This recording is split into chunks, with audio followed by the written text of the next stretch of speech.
Thanks. That was actually very helpful for everyone, I'm sure. Just one piece of clarification on the video that we showed. The second one that was the newly released one had the 3 aircraft in it. The question was asked about if it was a stabilized background against which the jitter was showing. I am not 100% certain of that answer. It might just be a bunch of dust on that sensor, but let me go back and get you a more fulsome answer. It is either stabilized background or it's just garbage, but in either event, the 3 aircraft are jittering because of the platform. But that's another example of exactly what you're saying, right? It's the perception of the operator who thinks it's doing something else when it's actually just your own camera. Right. Yeah, if I could just, Sean, in your event, it seemed to me that what you mean by jitter in this case is the plane is actually making motions that are causing a parallax. So it's actually more than that. So the plane will move, and that'll cause the parallax that you just showed. But the sensor itself, a lot of these cameras are in gimbals. For those of you not certain what a gimbal is, it's the thing that your cameras sit on, your telescopes sit on, it moves it around in different directions. Those can sometimes be stabilized, in which case they damp out the motion of the platform. And in other cases, they're not, and they jump around. And so what you're actually seeing in that video is what we call jitter of the sensor against the platform. So the platform's moving and the sensor is moving. It's not as stabilized against the target. But once it's collected, sometimes in processing, the background is stabilized frame to frame, just like some of those TikTok videos you see, right? Same idea. Yeah, I just wanted to jump in here. I think make a couple of comments to just follow up on what Josh said. In my experience of flying, over 15,000 hours, 30-something years in airplanes and both in space, and the environment that we fly in, space or an atmospheric flight, very, very conducive to optical illusions. So I get it why these pilots would look at that go fast video and think it was going really, really fast. I remember one time I was flying in the warning areas off of Virginia Beach, military operating area there, and my Rio thought, the guy that sits in the back of the Tomcat, was convinced we flew by a UFO. So I didn't see it. We turned around. We went to go look at it. It turns out it was Bart Simpson, a balloon.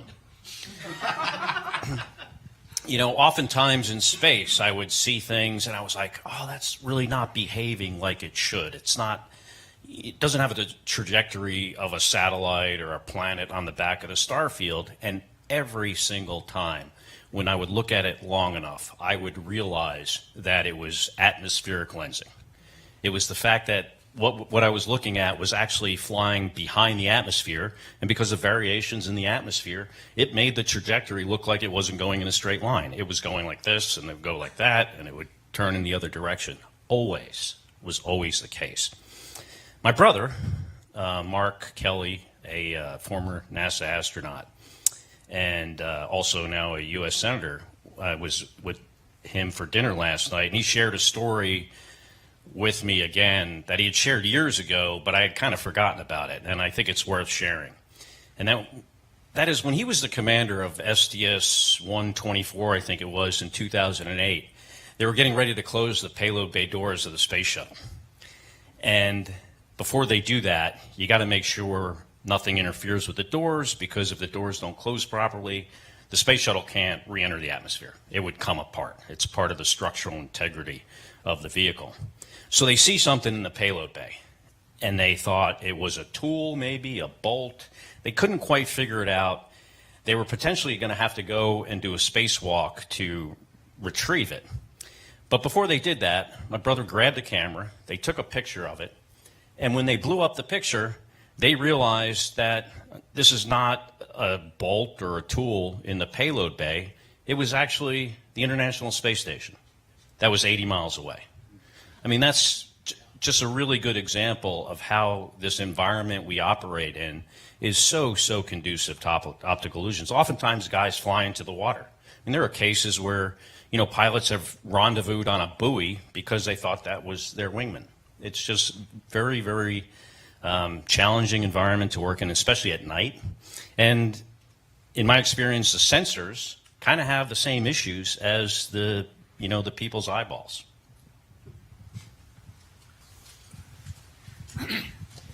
So per what Scott just said, I think we need to take it as an action to investigate unidentified animated phenomena to go after Bart Simpson. I think what Josh and Scott said is very, very helpful and shows why we need multiple sources of data. Were there radar hits? Were there other sightings? Unless we can look at this from a holistic perspective, it's very difficult to draw conclusions. And relative to stigma, and I appreciate the reports that our colleagues gave, I think there's plenty of stigma right here in this building, and I'm sure, Dan, you've suffered from it at times. And I just want to commend Administrator, although he's always be Senator Nelson to me, for his leadership and candidly courage in getting NASA to tackle this issue. And as we look at what Sean had articulated, that what he wants NASA to do, as we look at the recommendations for reporting and how we need to collate that reporting, I'm very concerned that this could be effectively done on an ad hoc basis. And I've been a part of far too many panels and studies that end up sitting on the shelf. I don't want this to be one of those exercises. And we can discuss this further, but I would call for and recommend a permanent office within NASA to support this activity, albeit likely a modest one, but to collate this information, collate that data, to archive the information, and act as the open, forward-facing counterpart to Sean and AARO. I think then we could continue and actually accomplish the reporting, the stigma issues that have been raised, and we could do so in a relatively affordable fashion. Because again, I don't want all of our work to end up being in vain.